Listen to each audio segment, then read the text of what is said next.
नमस्कार, मी अमृता. स्वागत आहे तुमचं मेट्रो न्यूज मध्ये. आजच्या हेडलाईन्स कडे वळूया.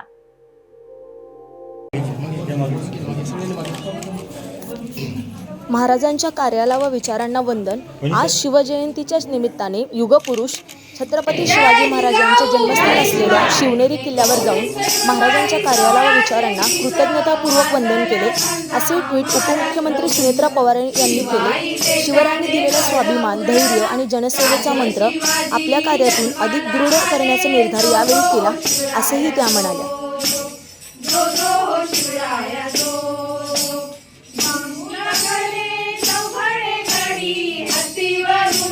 साखऱ्या वाटी पाळस